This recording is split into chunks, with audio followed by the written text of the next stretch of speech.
Fly this helicopter, and I'll marry you."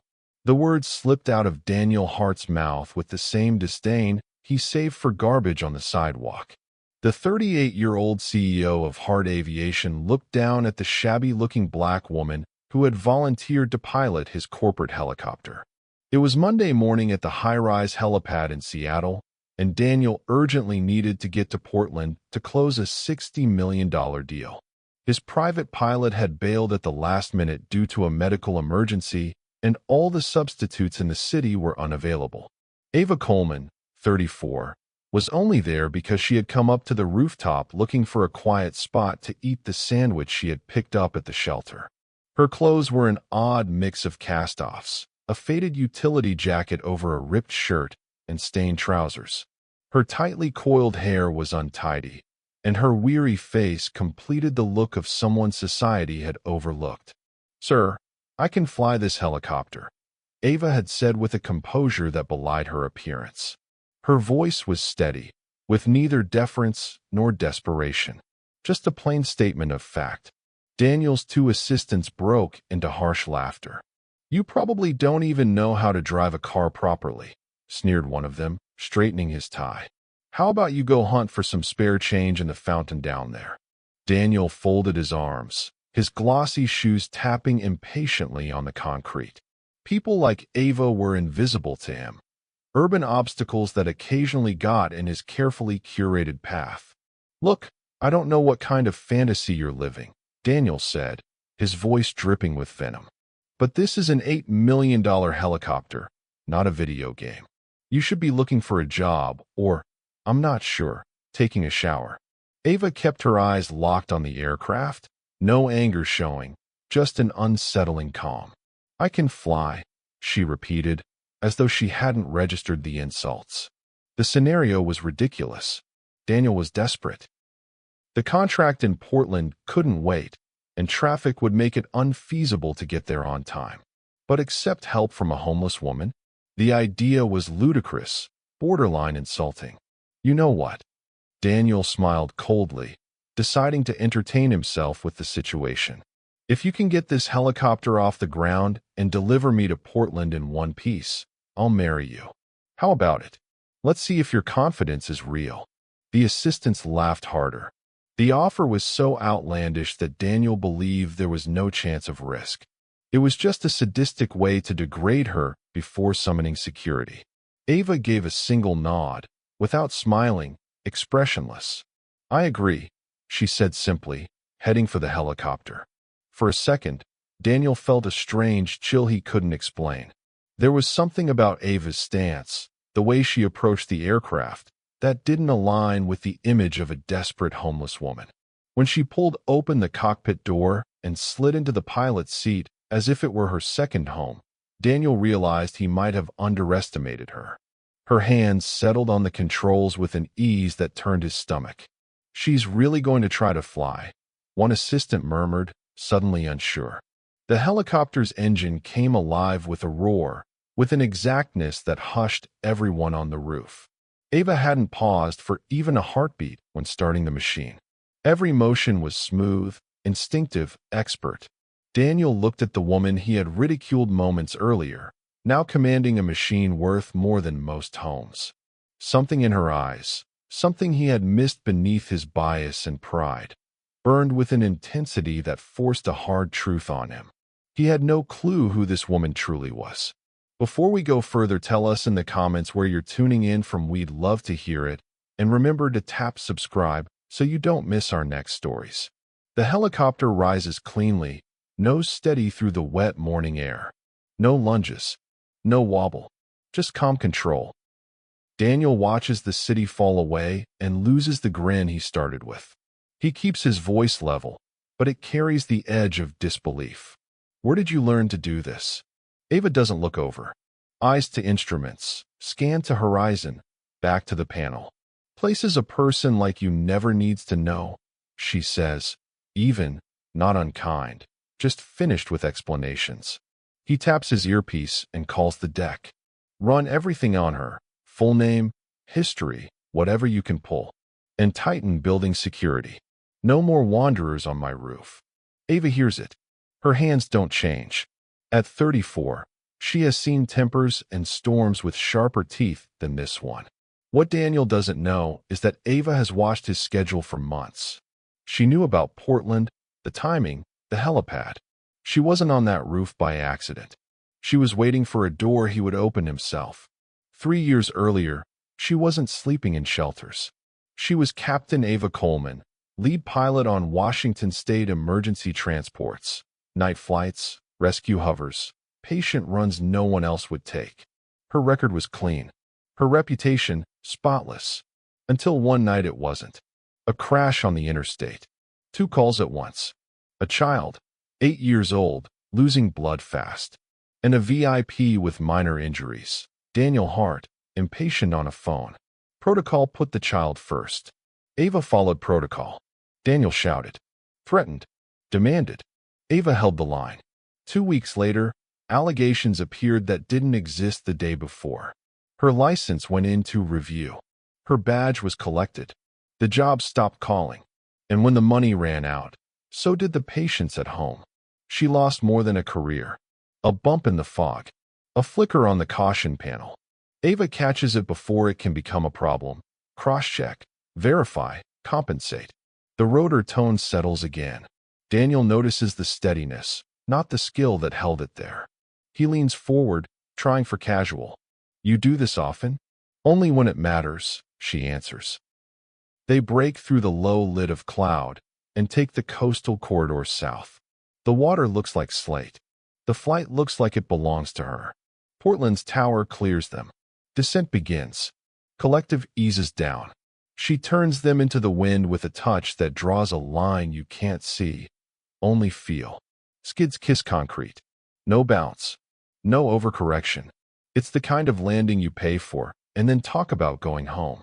Daniel steps out first, legs a little uncertain, not from the ride, from the realization.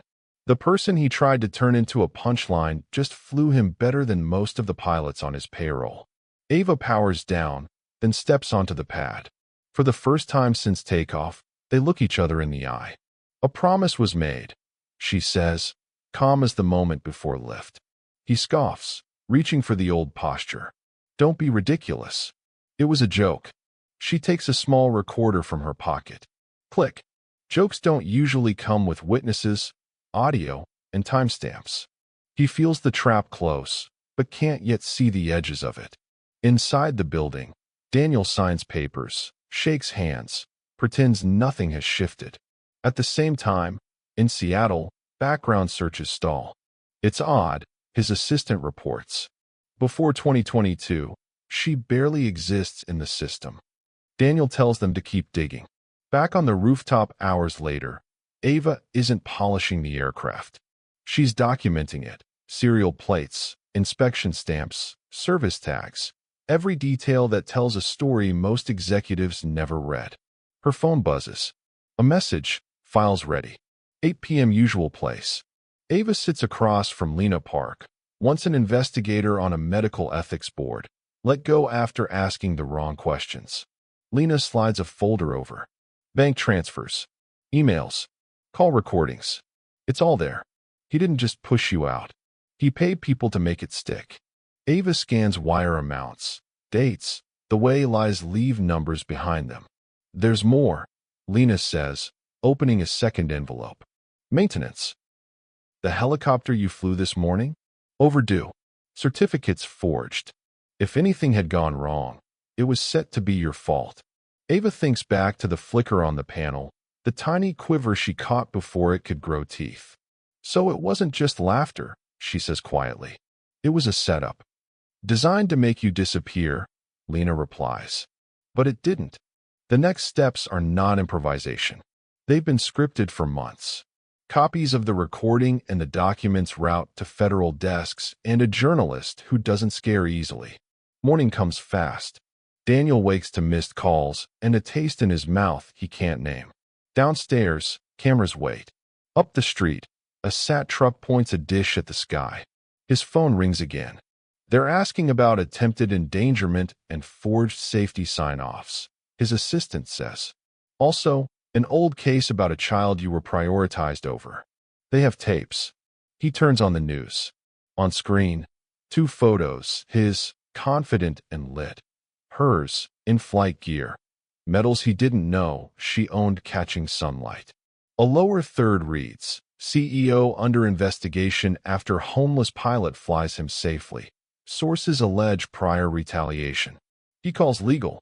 Legal doesn't answer. He calls PR. PR drafts a line that won't hold. By afternoon, he's in a gray room with people who don't smile for a living. A recording plays, his voice, angry and careless from 3 years ago. A ledger follows, money leaving his accounts and landing where it shouldn't. He says words he's never said in rooms like this. I don't recall. Up the coast, his board meets. Faces look like weathered stone. They speak in votes. The decision is simple. The signature on the letter removing him is not his. That night, in a small office above a hangar, Ava sits with Lena and 2 young trainees, women who look at rotorcraft like they look at possibility. She pins a nameplate to a corkboard, Coleman Flight Initiative. The point, she tells them, isn't to win headlines. It's to make sure the next time someone stands on a roof in the rain and says, I can fly, no one laughs. The story isn't finished. It has one more ascent. But by the time the city realizes who Ava is, and what she endured to get here, the flight path has already changed. What started as a joke on a rooftop is now evidence, reform, and a door held open for the next pilot who refuses to be erased. Morning breaks hard. Daniel wakes to a wall of missed calls and a weight in his chest he can't name. He answers one at random. Sir, there's a reporter in the lobby asking about attempted endangerment and forged maintenance documents. Also, there's a national news van outside. His hand goes to the remote. The first image he sees is a split screen, his headshot on one side, Ava on a helipad in flight gear on the other, ribbons and medals the public has never seen catching the light. The crawl reads, CEO under investigation after homeless veteran flies him safely. Sources allege prior retaliation and safety fraud. He dials legal. A secretary answers with a voice from a different season. Mr. Hart's counsel has a conflict of interest and will not be representing him. PR tries to craft a line. It fractures before it reaches air. By early afternoon, he's in a gray room with people who measure their words. They press play. It's his voice, 3 years ago. Angry, pushing, demanding priority over an 8-year-old in critical condition. They slide papers across the table, bank transfers from his company to accounts that should never have seen that money. Daniel says, I don't recall, and here's how thin it sounds. At 4 p.m., the board convenes. Faces set, language careful. The vote is unanimous. He is removed from all executive roles, effective immediately. The signature on the letter is not his. He returns to his office to find a folder waiting on his desk. Inside, copies of wire records, internal emails, call logs, and maintenance schedules with dates that don't match their signatures. A note on top reads, Compliments from Captain Ava Coleman. PSA promise is a promise. His inbox fills with resignations. Vendors pause deliveries. 2 major contracts evaporate before close of business. An assistant, Mia, calls in tears. My family saw the broadcast. They think I knew. I didn't know. He ends the call and stares at the skyline. And for the first time, that view feels like a ledge. That evening, cameras turn to Ava. She stands at a lectern in a borrowed blazer with a small pin from her old unit.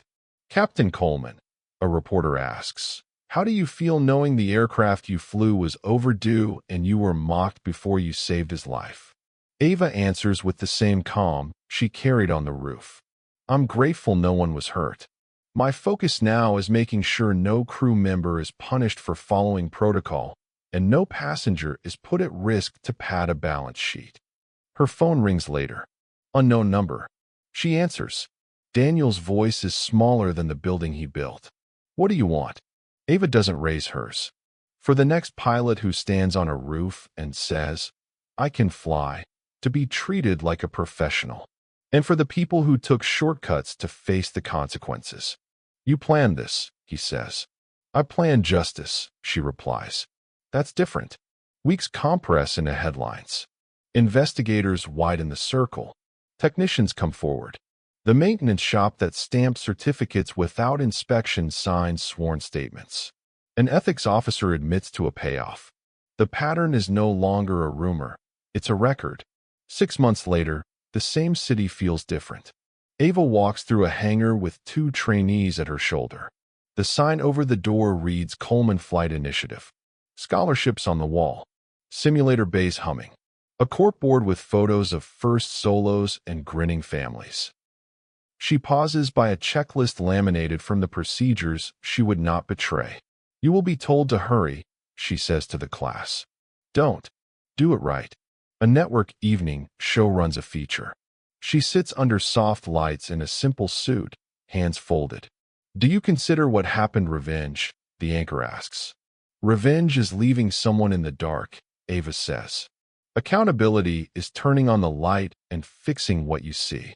Across town, Daniel sits behind a reception desk at a storage facility off the highway. The phone rings. He answers. The calls are about unit numbers and late fees. No one asks about Portland. Back at the hangar, Ava steps onto the ramp with her trainees. A rotor craft idles under the gold edge of sunset. She checks a student's harness, then looks down the line of faces.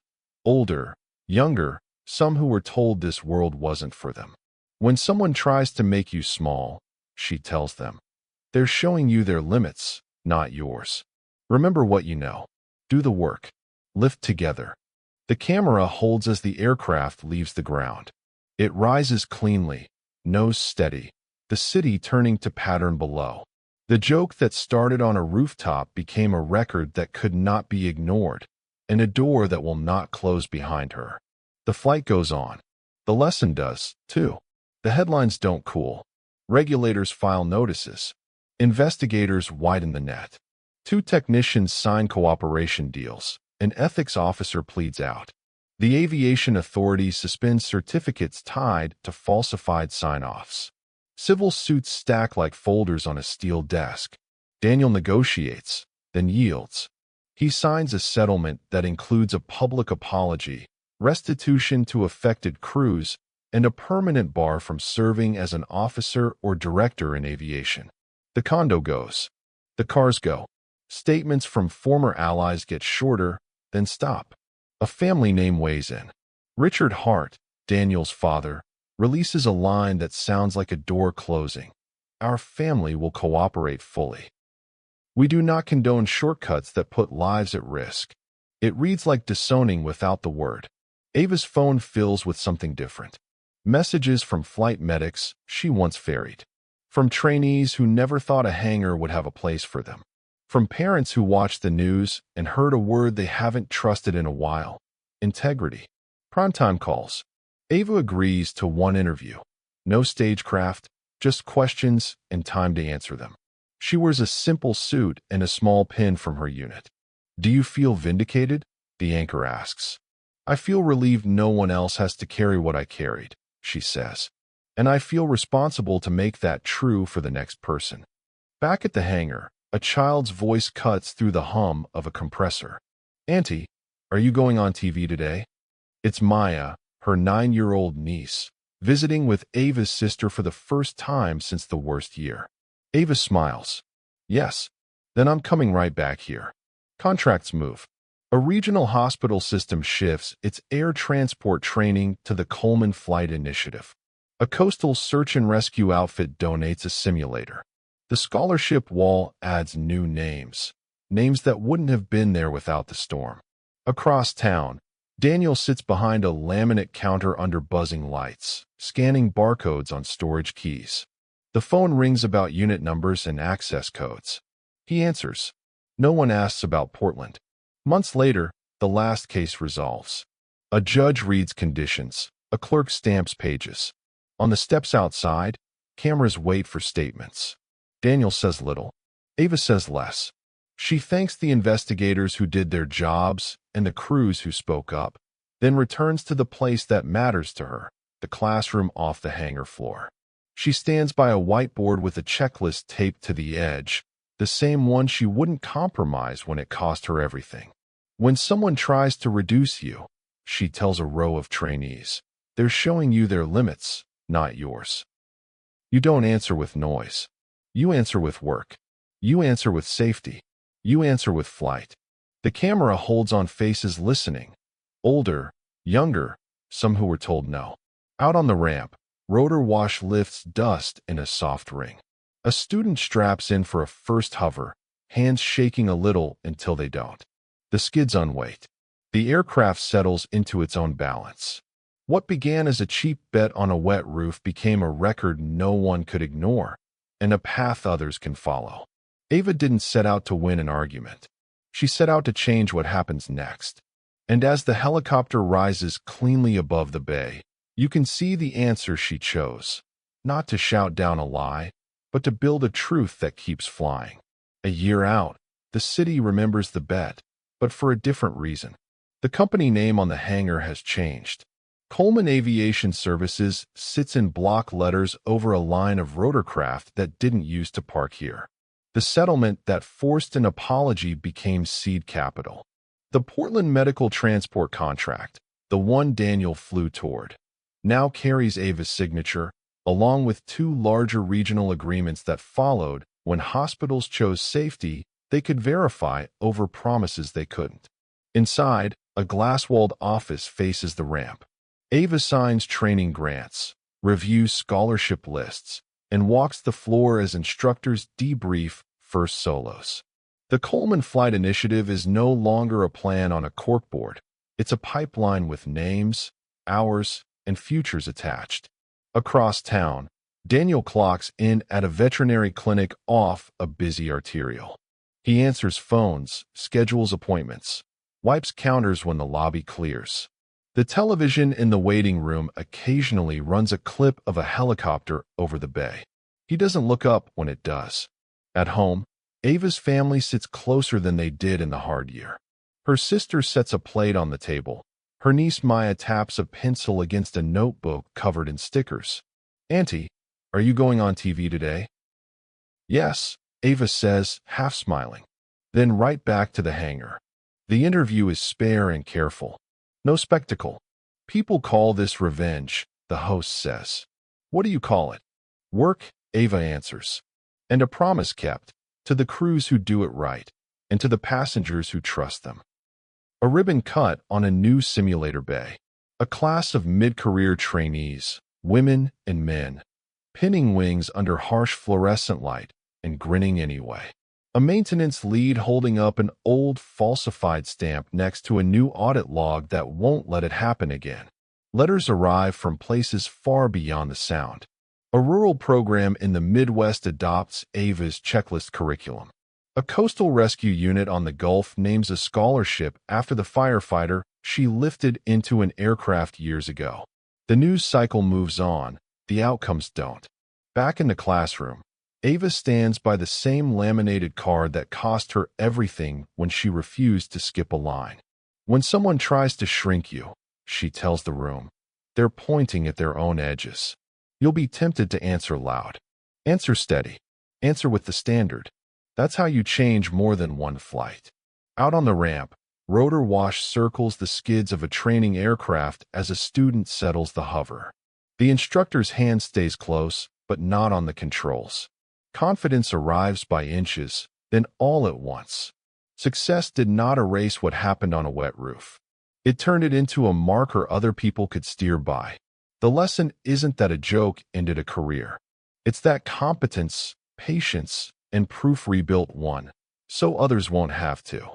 And as another helicopter lifts cleanly into the blue over Seattle, you can see what Ava chose instead of anger, a path wide enough for everyone coming after her. If this story of overcoming adversity has touched you, subscribe to the channel for more stories that prove that justice always finds a way to fly higher than prejudice. While you're here, tap the like button. It helps this message reach more people. Share this video with someone who needs a reminder that integrity, courage, and steady work still change outcomes. Drop a comment below and tell us. Which moment moved you most? The first liftoff in the rain, the truth finally revealed, or the quiet resolve to build something better? We read every single one. Make sure you turn on notifications, the bell icon, so you never miss the next story of character winning over arrogance. If you're new, browse our playlists for more true-life twists, redemption arcs, and lessons that honor dignity. And if this resonated with you today, save the video so you can return to it whenever you need strength. Thank you for watching, for believing in justice, and for being part of a community where character flies higher than prejudice.